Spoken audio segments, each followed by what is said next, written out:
Ole, ole, ole, and welcome to All Your Living Needs. I'm your host, Jono, for Wednesday, July 30th. NBC Sports signs Howard to multi-year deal.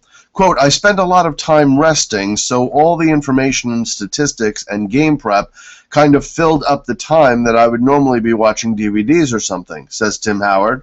Tim Howard, the star goalkeeper of the U.S. national team during the Brazil World Cup, has entered into a multi-year contract as commentator with NBC Sports, while maintaining his position with his soccer club Everton.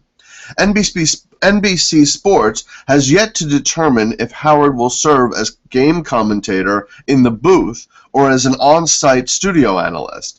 Either way, he'll be involved in up to 10 high-profile matches when he isn't playing for Everton.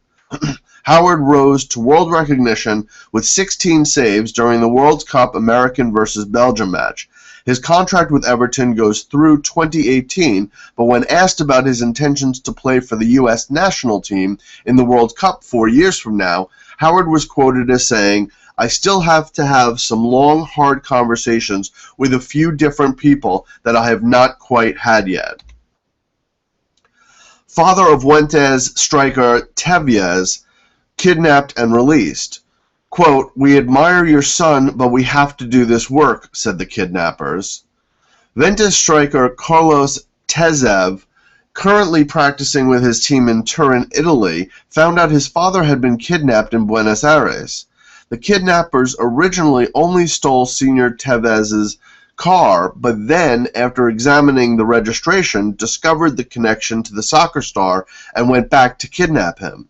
The kidnappers demanded and received $48,000 for Tevez Sr.'s release. The kidnappers were also quoted as saying, we're annoyed with Sabella because he didn't call him, Tevez, up to the national team.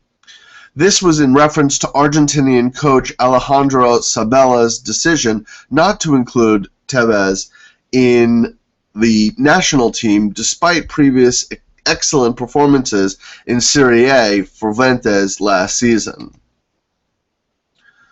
20 fans stopped Real Madrid and versus AS Roma Cotton Bowl match. One of them waved a Palestinian flag as he ran across the field. Favoriting tweet gets gold in hot water. The tweet was, is today the day we get rid of BFS? At David Gold, fingers crossed. West Ham co-owner David Gold is backpedaling after favoriting a tweet from a fan critical of manager Sam Allardyce. The tweet uses the acronym BFS, which is a derogatory nickname for Allardyce. David Gold responded, after a 33-hour flight from New Zealand, I was in my car scanning through my tweets, and it seems I accidentally favorited one. It has made some of the papers today, so I should clarify that I did not and would never deliberately or intentionally endorse a tweet that questions our manager's position. However, it should be noted that Allardyce is out of contract next summer, and his strategy has previously come under fire from fans.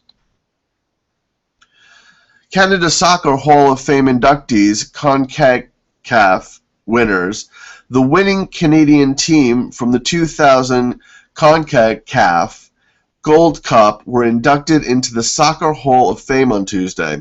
Captain of that team, Jason DeVos, said to MLSsoccer.com earlier this year, it was a group of players who came together and had tremendous work rate, a tremendous bond as a group that translated into success on the field.